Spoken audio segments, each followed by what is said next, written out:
All right. Thank you both for agreeing to be our panelists in this event. Let me share my screen quickly to introduce you.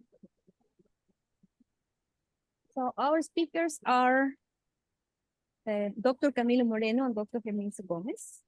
We are very proud of them because they are alumni of the OSC program. And let me start by introducing Dr. Camilo. Dr. Camilo is a senior optical engineer from ASML, Connecticut. And then Dr. Herminso Gomez, who is an X-ray quality solutions manager from ZEISS Industrial Quality Solutions from Wixom, Michigan. So before we start, let me ask you if you could please, we want to get to know you better. And some students here don't know you at all. And some of them already know you. You were here before. Tim, would you mind getting a little bit closer so that they can see you? Thank you, Tim. And so if you could please introduce yourselves, maybe share the year you graduated, the name of your supervisor, maybe like a few words about your research, like what were you working on, basically, a very simple statement. And then perhaps maybe your favorite memory from the time you were a graduate student at UNC Charlotte. So let's start from there. Let's start with Herminso. Okay. And so I was at the University of North Carolina from 2012 to 2014 on campus. I still was a student of UNCC till when I graduated, which was 2018.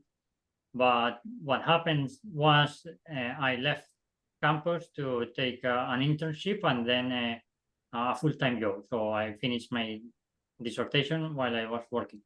My work was on X-ray computer tomography.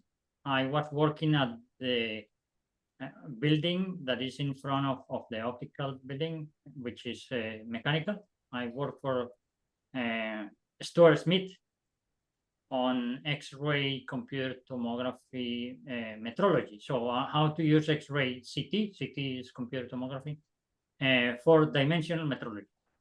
And that's where I learned a lot about metrology. And that was the topic of my dissertation.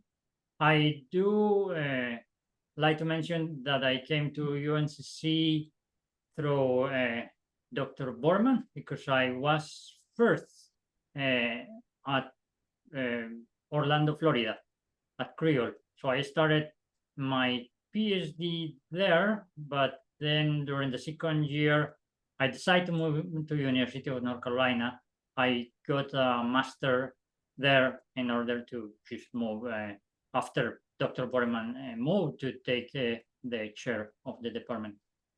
So that's how I ended up in UNCC, and then the rest is history after that. Maybe a favorite memory that I have, which is it's a little bit pertinent to what we're talking today, which is to this panel. So it's that at UNCC, that's where I first learned to drive. And when I say I learned to drive, I literally saying to drive a car.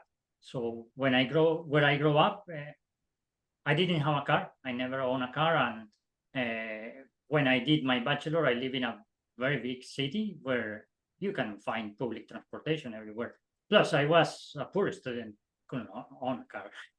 And I moved to the States, and then I quickly realized that you need to learn to drive because public transportation is not as efficient. So I start saving from a little bit from my assistantship back in Florida, and when I was at the University of Carolina, I actually moved the first semester being a student from University of Florida. And at the end of that semester, I decided, okay, I need to buy a car, but I didn't know how to drive, so I needed learn to drive. Anyways, I got the, I negotiated the car, and it turns out that at the same time, I got an interview to do an internship at SAIS. And what happened was there was a project from SAIS in which they wanted to send a machine, a computer tomography system to UNCC, so they needed someone to train it.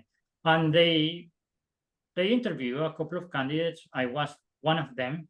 The internship was in Michigan. And curiously enough, during that interview, the person that was interviewing asked me, "Do you own a car?" And I still didn't have the car, but I had negotiated. So I say, my gut feeling told me, say yes. And I say, yes, I own a car. And that question was important because when you come here, you realize that to go to SAIS from, let's say, the near city, which is Ann Arbor, the company is in the countryside, you actually need a car. You need a car to drive at least half an hour or maybe 15 minutes, depending where you're living.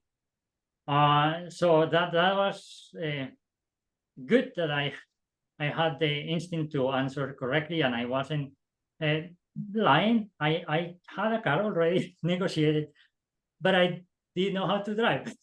So I had to learn how to drive that car. The question was not, do you know how to drive a car? The question was, do you have a car?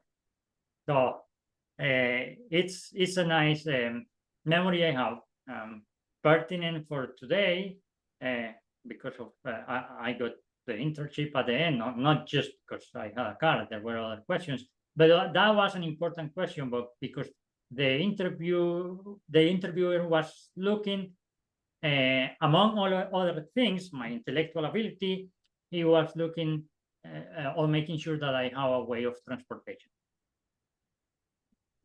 Thank you for sharing that. Camilo, how about you? Sure. So I did my master's and PhD in the optical science program at UNCC. I started in 2016 and I graduated on 2020.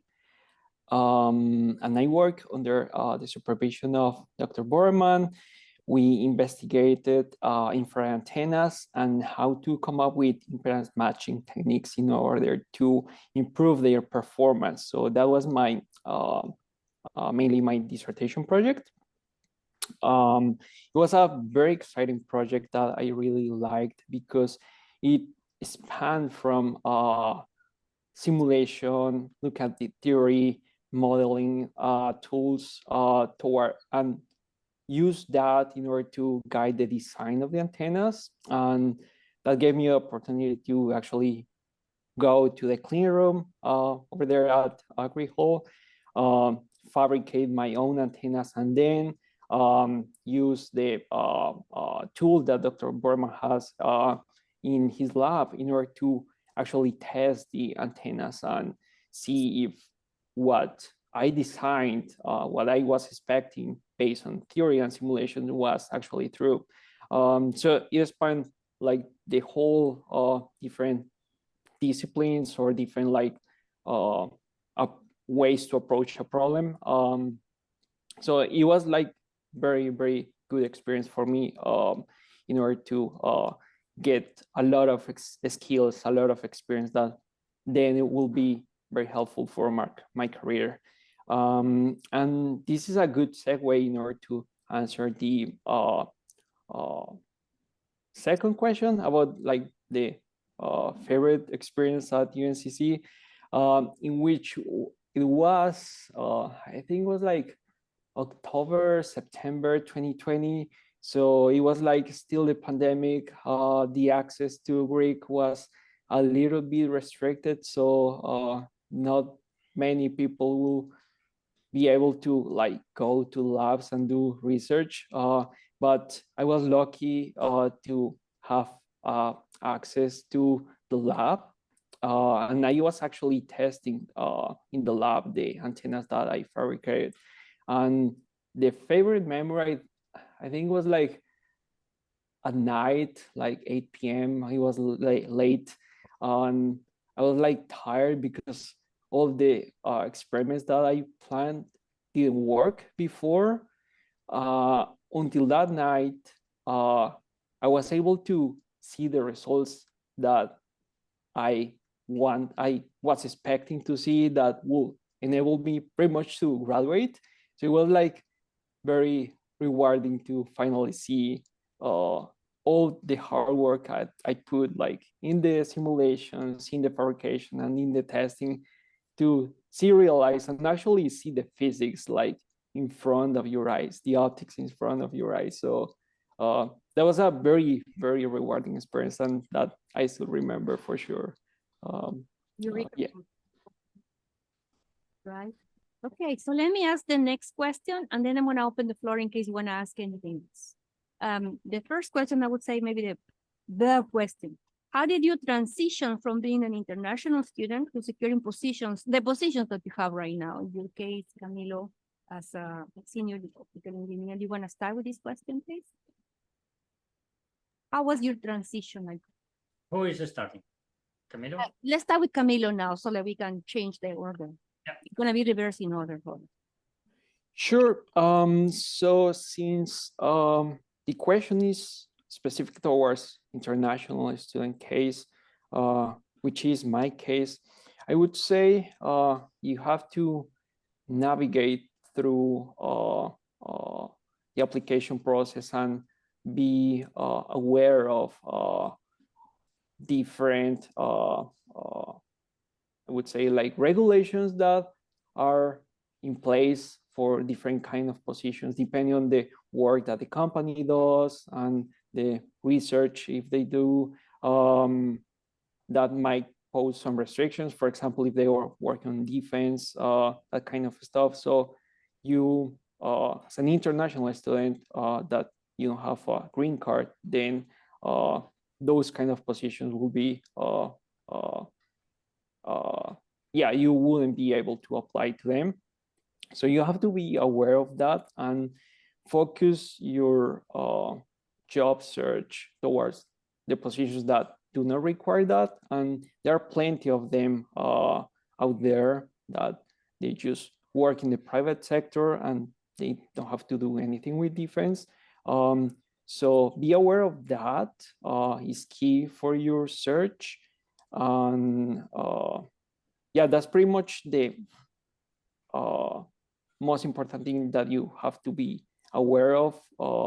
Also be confident about yourself that yes, you are an international student, and that's very powerful because you bring your background, you bring diversity to the workplace or the company that wants to hire you, and you bring new way to think, new way to solve problems that employers really, really value. So yeah, I would say use that as your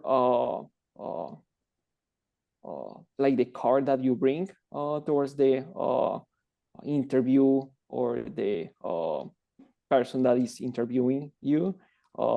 That really, really helps you in order to advance in your career. Thanks, Camilo. How about you, Herminso? So the story with me is that I started right away with practical knowledge through the affiliates program, the Center for Precision Metrology. So I started doing projects related to industry and specifically to X-ray computer tomography.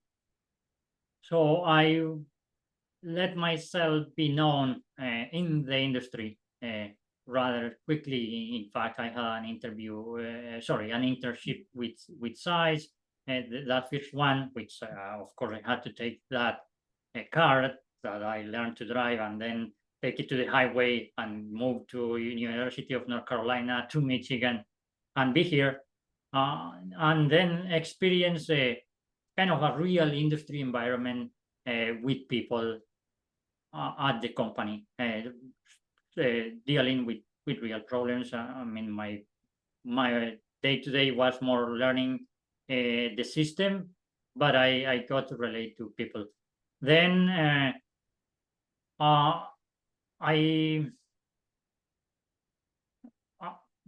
after I got that internship, I went back to University of North Carolina and I collected data.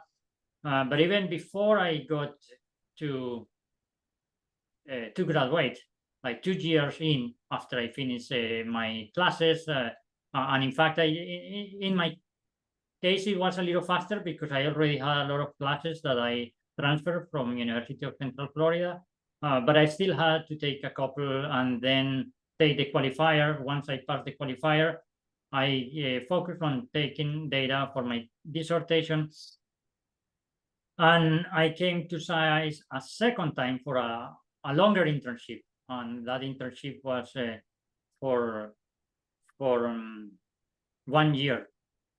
And I was still on visa, student visa.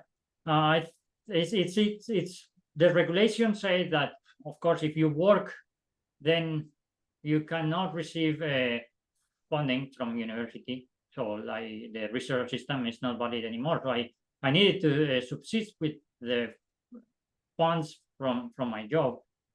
Then I got contact after I finished my second internship. That was my third year if I start counting from zero.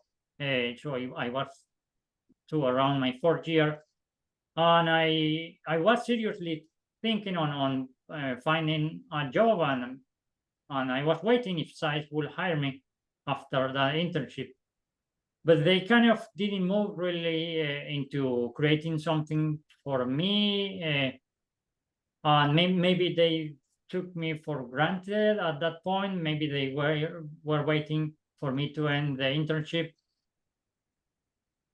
But I had an account in LinkedIn, and from the knowledge that I was building, which was X-ray computer tomography, it seems it was a field where not many people were at the time, and probably right now not many people know about this for industry.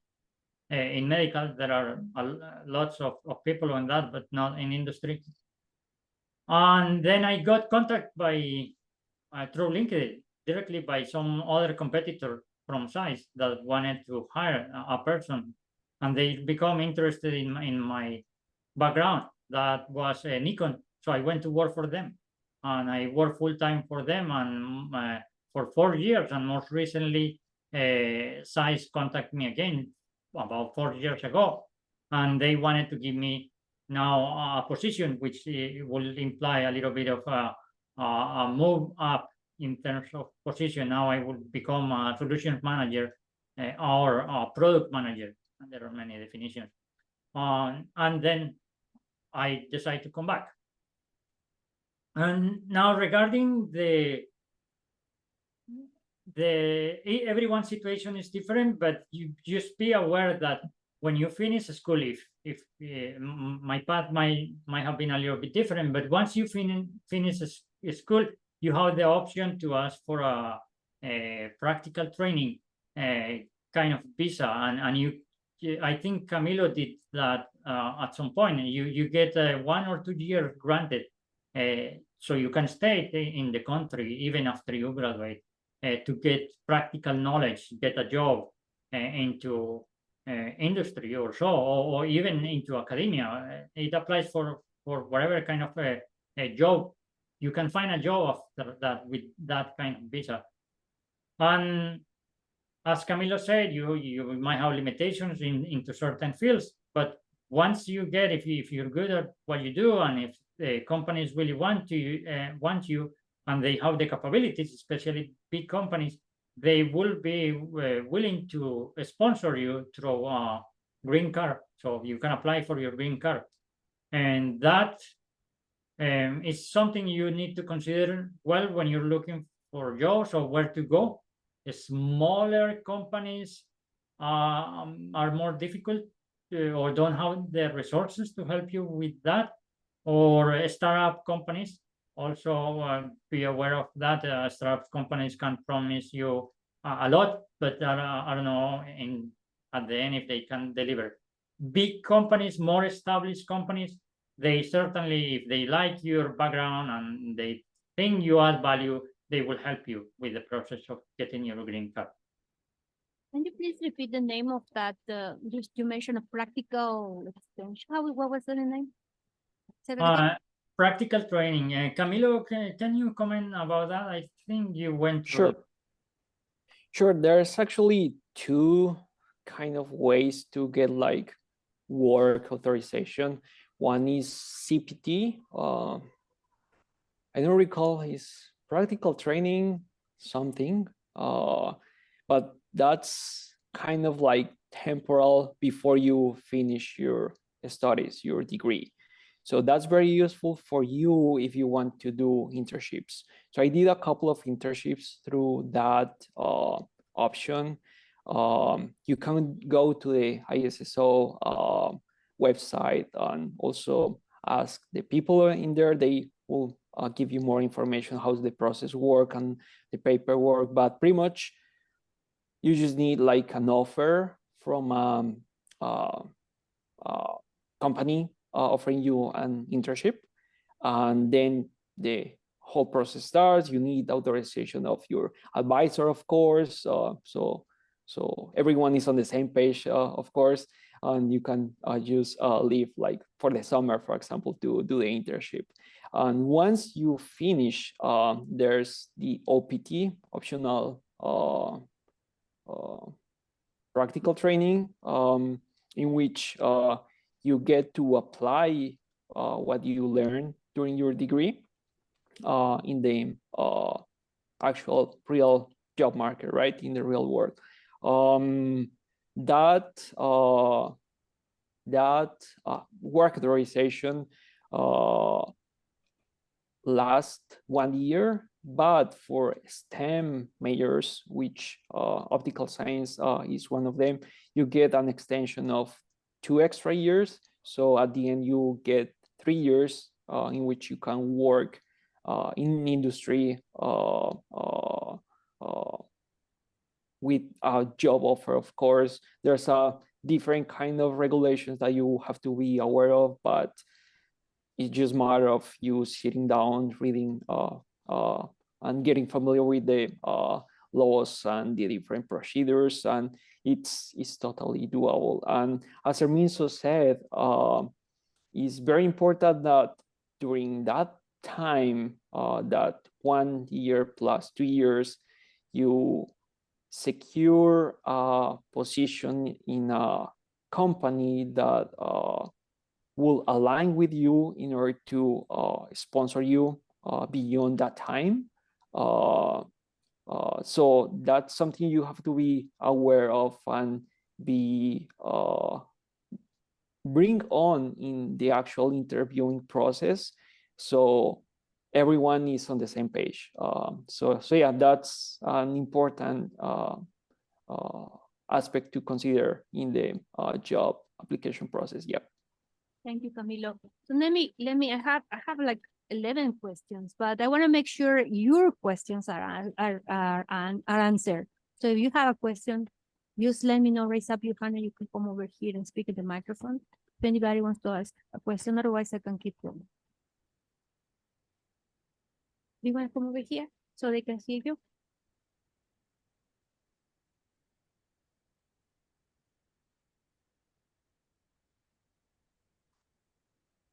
Hey guys.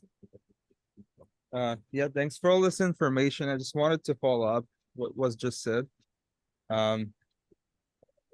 Well, first question I had is wait, how do you say it? Herminso? Okay, yeah, for Herminso or Dr. Gomez. Yeah, because I didn't quite understand how the timeline worked out for you. I wanted to just double check, because you said you went for internships and then you were out of campus for something like 4 years. Were you working on your PhD while doing that internship, or did you quit the PhD and then came back, or how did that work? Yeah, so let me try to remember. So I went out for my first internship at site in 2014. That was my third year, and I finished that, and then I started a full-time job with Nikon. So what I did is that I think that first year I still kept enrolled at the University of North Carolina as just enroll one credit, the minimum. I enrolled one credit and started like kind of finishing my collection of data at site. Then when I started my job, I think I took a leave of absence for 1 year, which is allowed. You're allowed to leave university for any reasons, medical or any other reasons. I thought if you do that, you lose your student status. Like you have to leave the country if you're not enrolled in 9 credit hours, isn't it? Yes, if you don't have any other support. So in my case, I have some family link here in the States that allow me to stay with a green card. Ah, you had a green card. Okay. I got a green card at that point. I didn't have it okay. when I was at UNC. I got a green card, I think in 2014 or so. Yeah, that yeah. answers many of my questions. Yeah. I was going to ask them maybe. And then I just after I returned from my leave of absence, I continue enrolling the minimum credits because the university doesn't allow you to be out for so long. Yeah, I understand that. Yeah, and And- if you have a green card, yeah, then you can do it. And I Because have a full-time job, so then I have to do two things: do a full-time job and then write my dissertation on my free time. So yes, it took me till 2018 to come back and defend my In dissertation. that case, that's still the same question. Okay. That's still the same question, but it's for Camilo this time. So how do you find internships as in well, international students? Because most of them, from what I've seen, require, either citizenship or something like that. I don't know if it's a legal issue or what, but in order to get paid even. No, they pay? that's not necessarily. I got my first internship when I got in 2012, and I was an international student.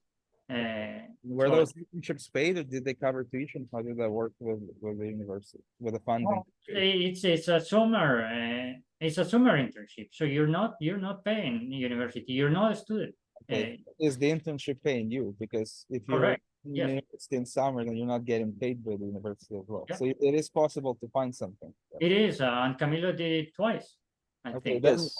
yeah, final thing, and that's gonna help everyone. Do you guys have any hints on where we should look for such internships? If there's anything more than just, I don't know, LinkedIn or something that we all kind of know, maybe there's something. Yeah, You could look. So okay, yeah, Camilo, go ahead. How did you find your internships? Sure.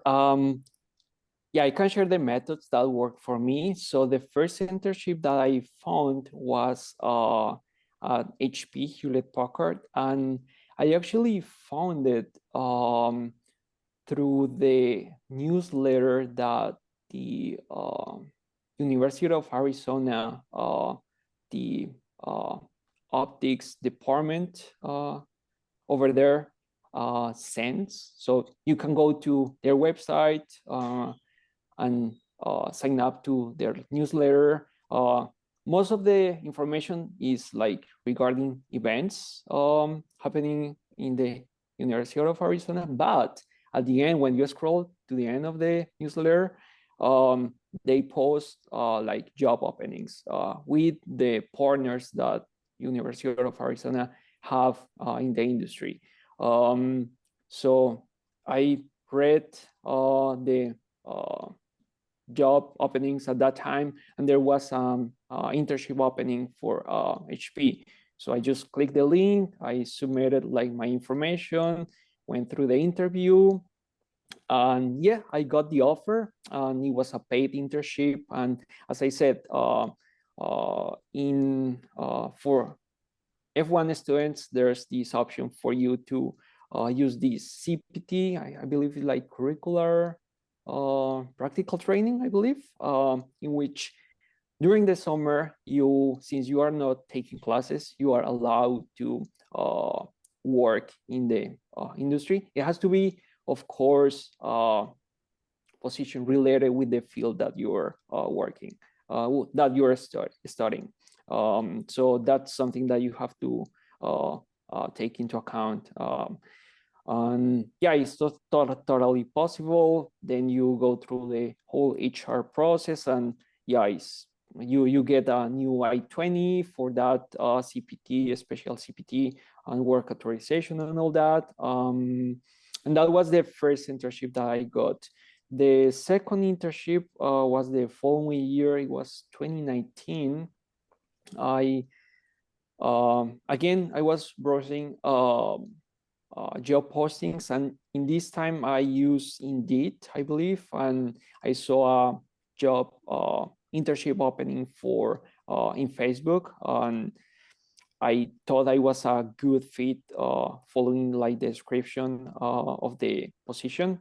And I again sent my resume, all my information. I went through the whole internship process, and then they made the offer. And again, it was the same. It was over a summer. It was 3-ish months from May to August or something like that. The same process. So I was already familiar with that. So yeah, it's possible. Thanks. Anybody else wants to ask another question besides Art? You're gonna come over here.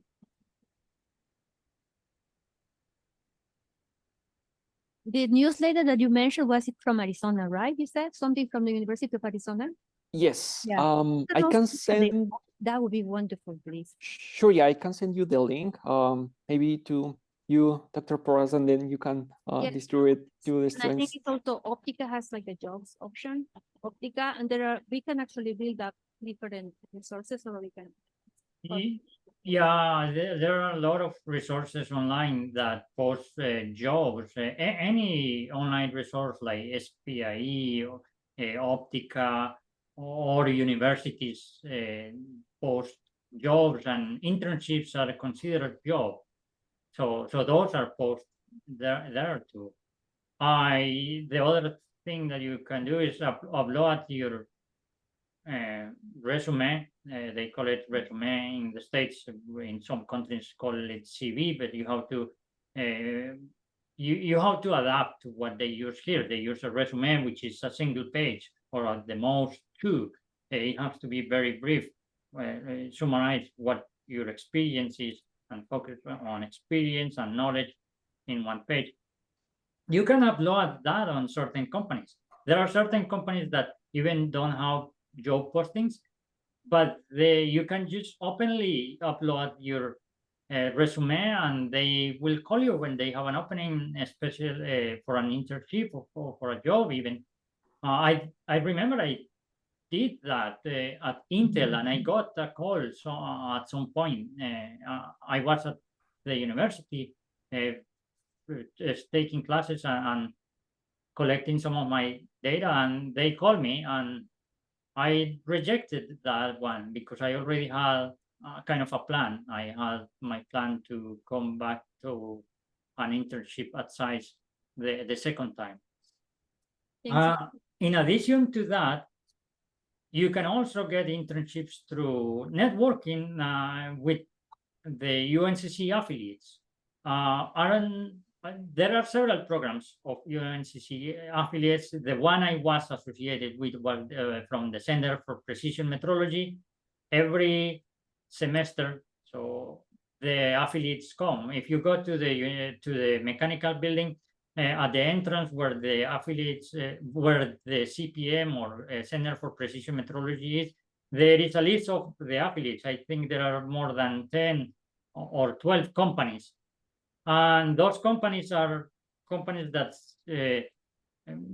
fund research at the university, and they do meetings where you get to expose your project and you get to know these people, and at the end you get to have socialization, and those people might also offer you an internship. That's how I got my first internship with SITE. The SITE was part of the affiliates program at the Center for Precision Metrology, which though is in mechanical, we have also projects from optics department, and that's what how I built my network for my second internship. The first one was just someone sent an email to physics, and they advised a couple of candidates. That's how I interviewed. But for the second one, they already knew me.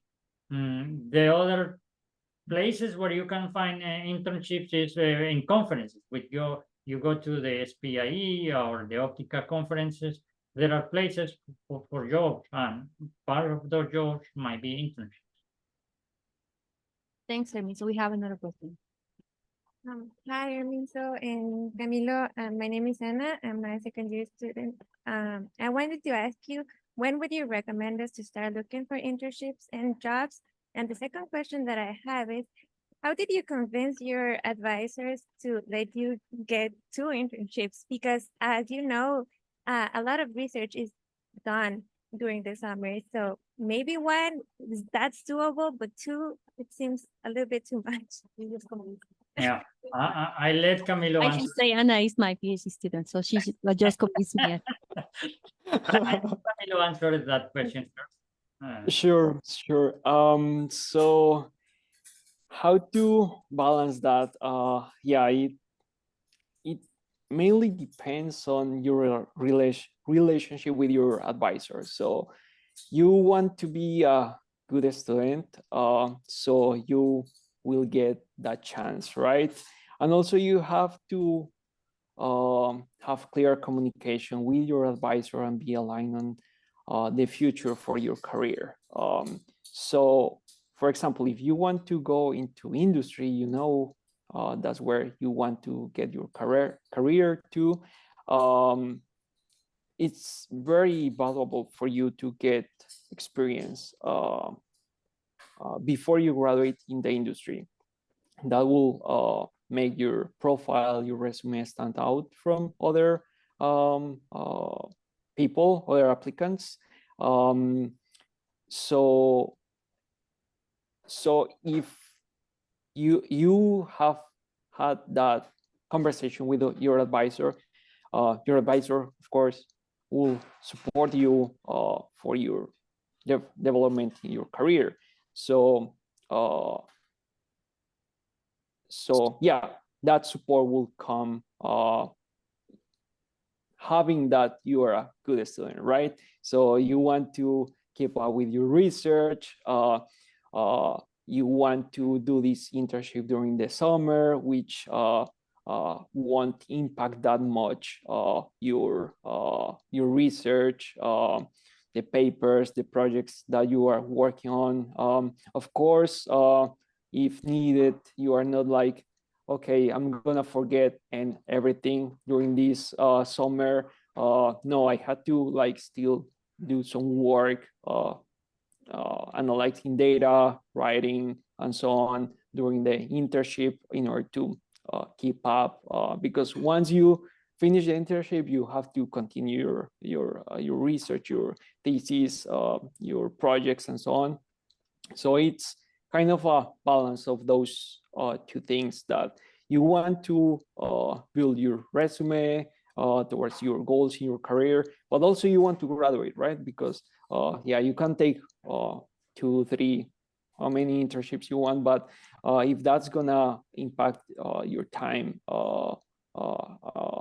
in a school, yeah, that's probably not a good idea. So it's a balance that you have to have on your own time, and also balance that you have to and a conversation that you have to have with your advisor and have clear terms in that.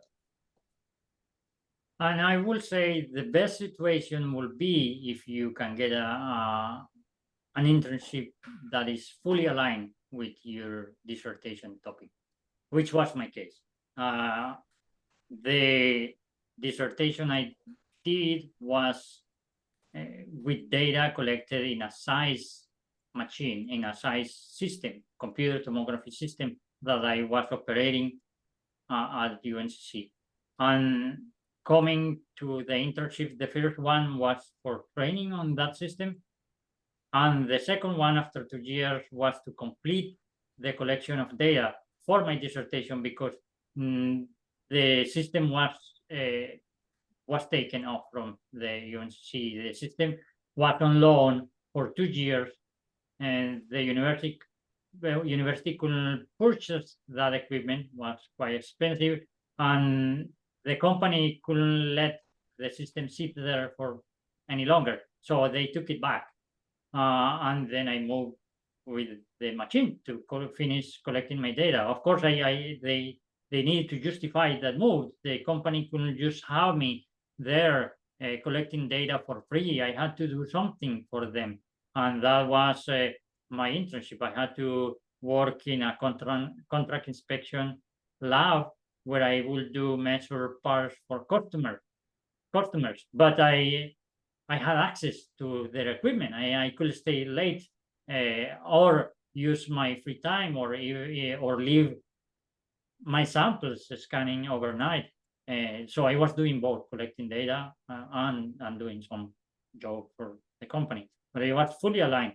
So there was no question about where are you going? Why are you going away from UNC? Because it was aligned to the dissertation topic. Thanks, Herminso and Camilo. Let me ask this question, and if anybody wants to, just raise up your hand, please, at any moment. Can you describe, please, let me start with Camilo, because now we are just switching now, so to Camilo, to Camilo. I think I did wrong, but can you please describe any hurdles you encountered during your job application and interview process as international student, and how did you overcome that? Yeah, that's a very good question. I would say rejections. Like you have to be aware and remember that you are not gonna get like every job that you apply to.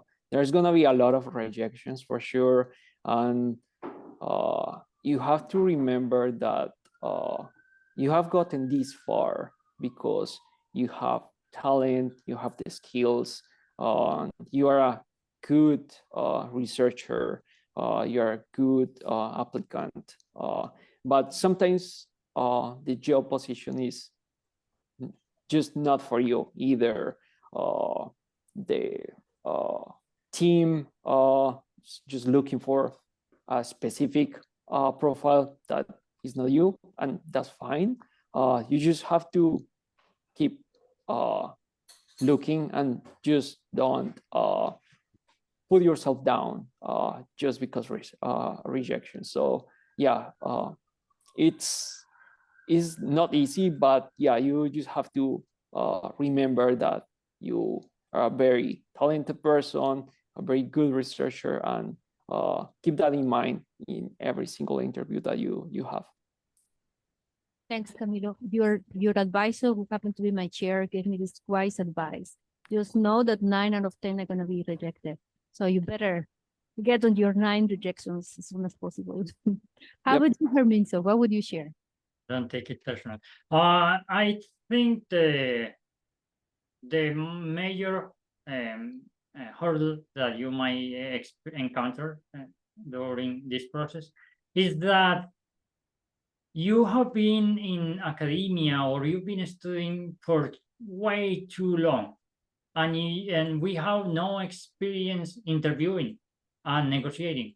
Like we come out to the world with this focus on research and academia, but we have no practical knowledge of what are the skills that you need to interview or negotiate experience.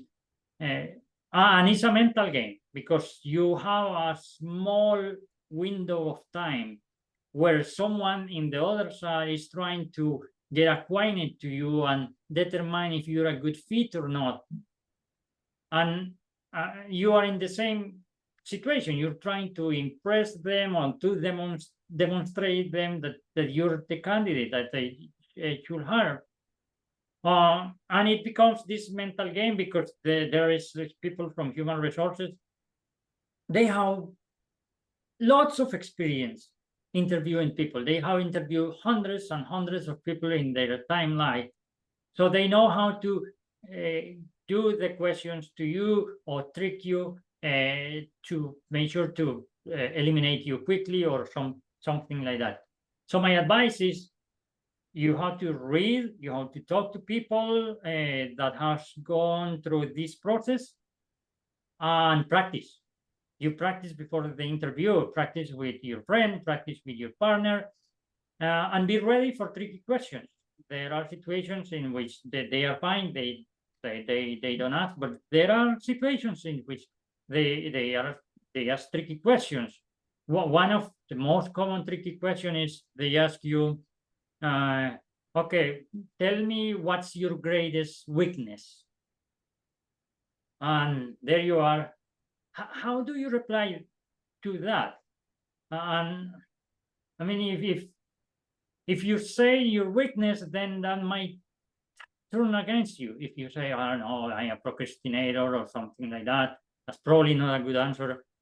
And then you read books and stuff, and they say, okay, well, the best situation is you have to answer something that, despite being a weakness, turns into a positive.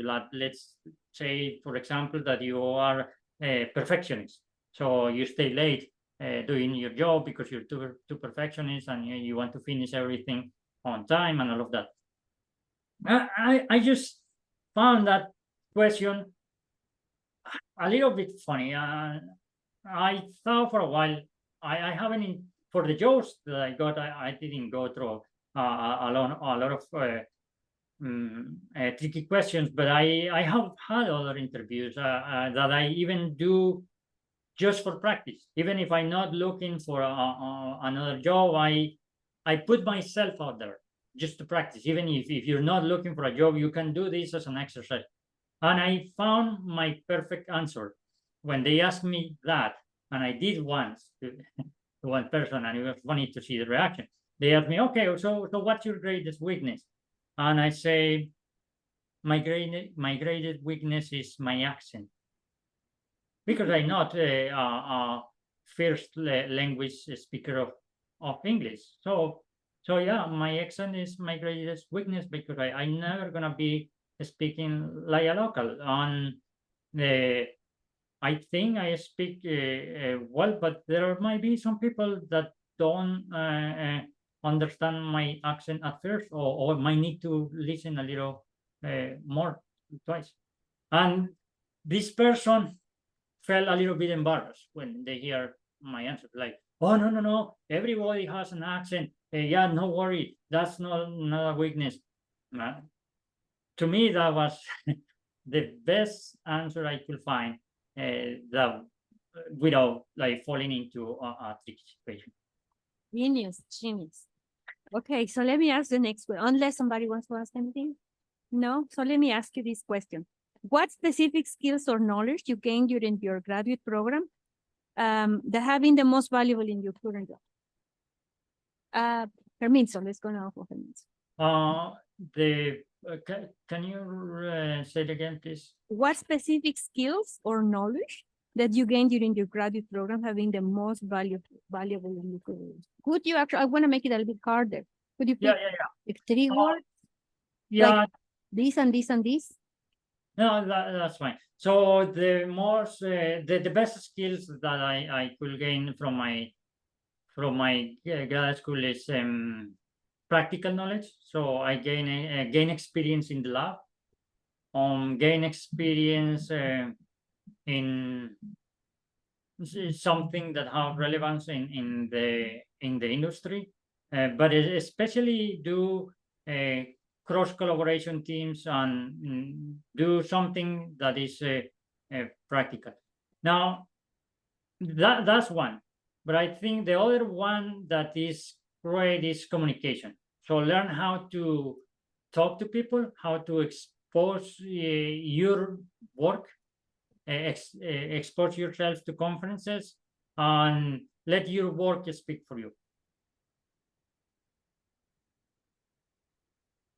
And the last one? So they were hands-on experience, communication skills, and Okay, let me summarize. Build practical lab experience, because for industry, that's what is really important. So practicality.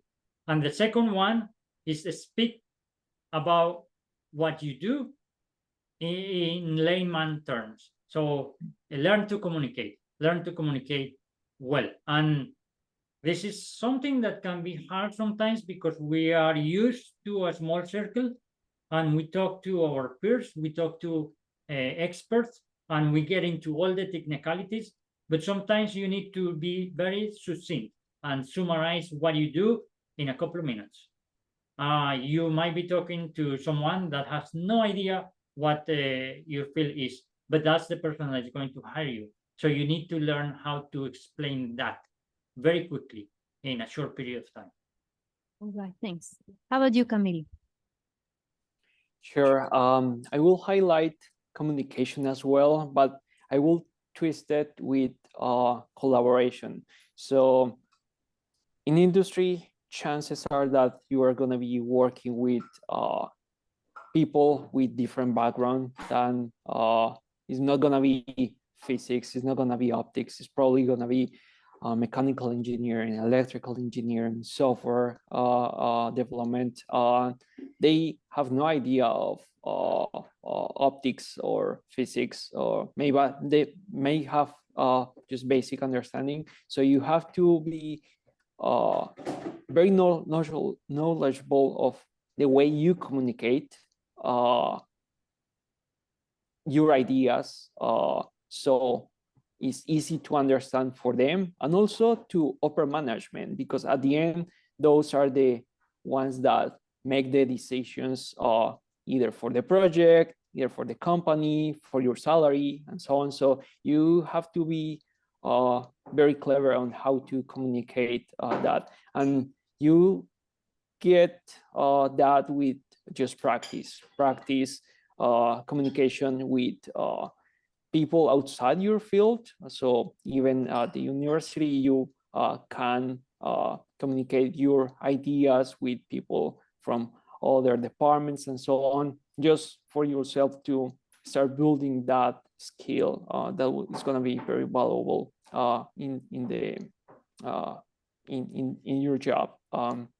Another one that I thought is collaboration in that regard, that you are not going to be working by yourself in academia, or in the PhD, you have your project and you are the only one that is going to work on that project, or at least that was my experience. I was doing the measurements, I was doing the simulations, I was doing everything. So it was just up to me, the work. But in industry, you have to collaborate with a lot of people, get their knowledge, share your knowledge with them in order to make things done. So you have to be very open to collaborate and very effective in collaboration in order to be successful at that. And that's something that you just have to learn on the go.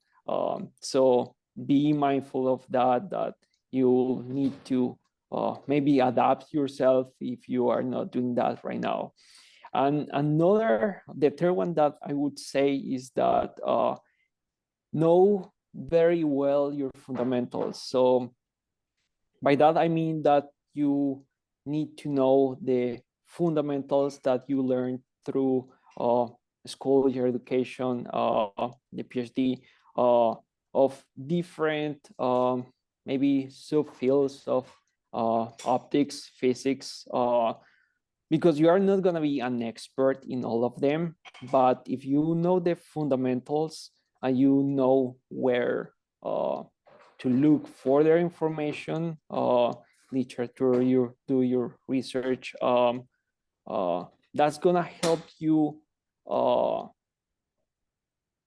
jump or adapt better to different projects, different job situations, because if you have your fundamentals very clear, it's gonna be very easy for you to merge or start building up the knowledge in the specific application that the project or the company is working on your fundamentals. So if you have like strong basis on that, it's gonna be very easy for you to get knowledge, start building your knowledge in the specific application and be successful in the position.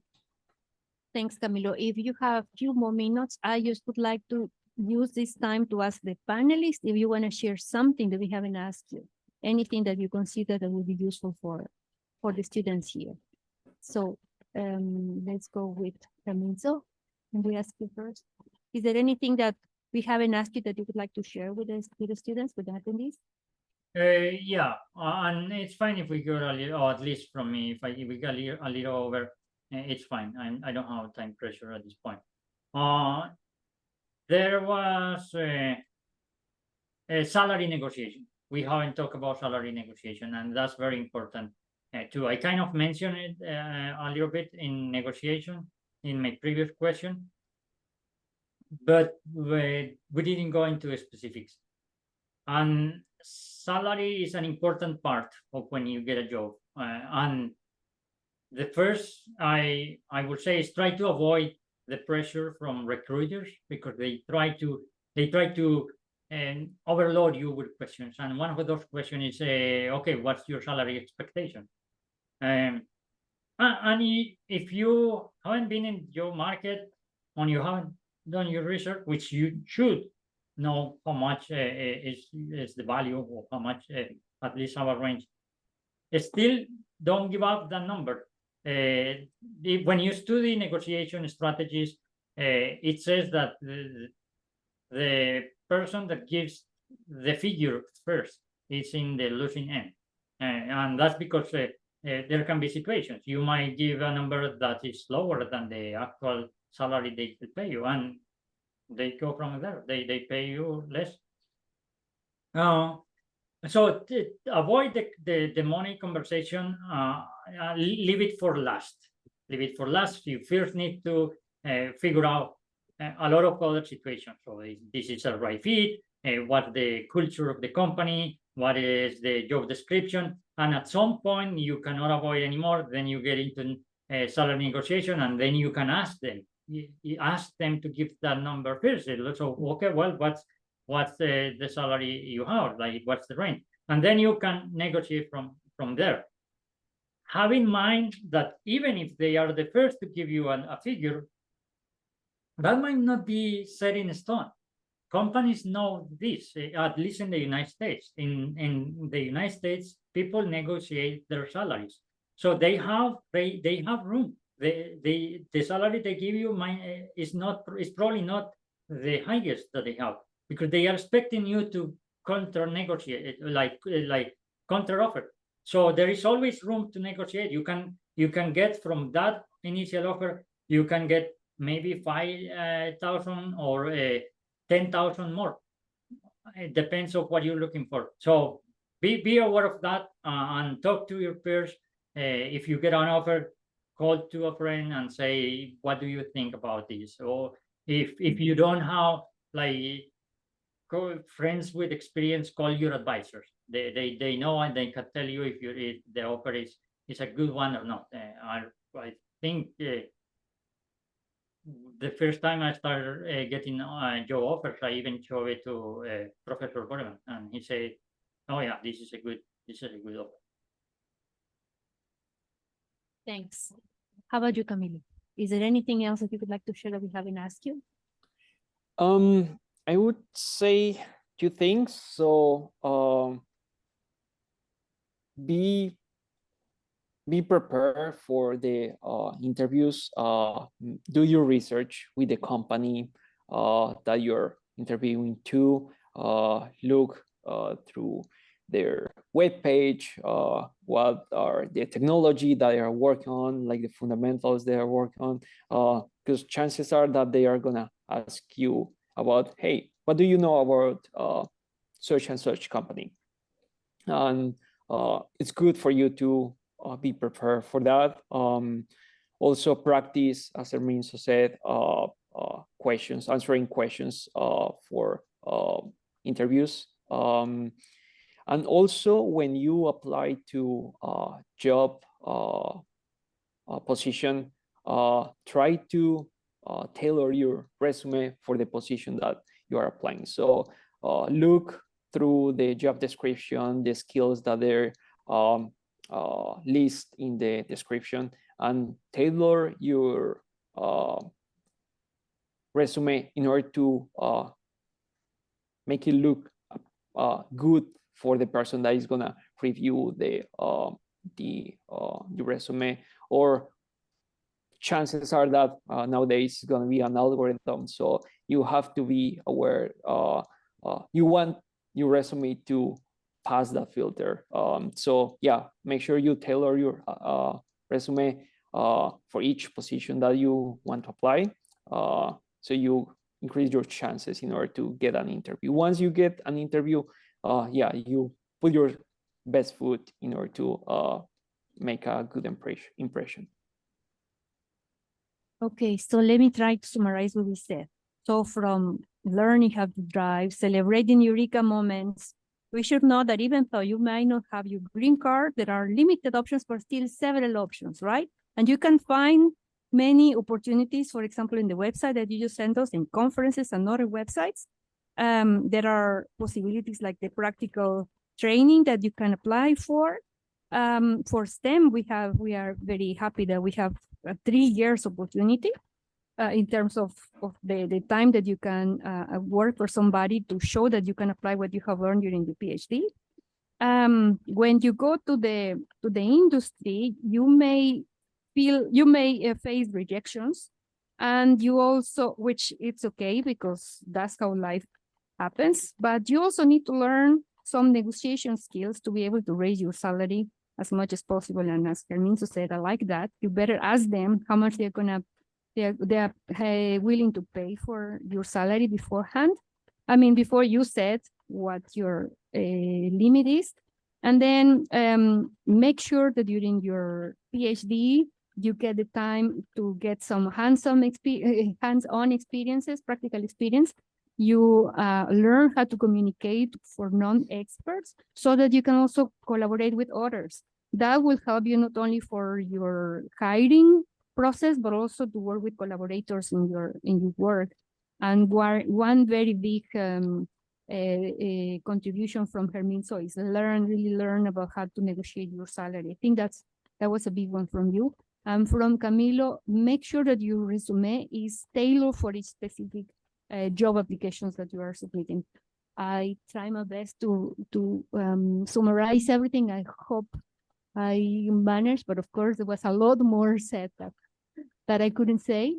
And so I would like to thank everybody, especially the panelists, Herminso Gomez, Dr. Gomez for his time, and also Dr. Camilo for his time and willingness to share your experience with our grad students.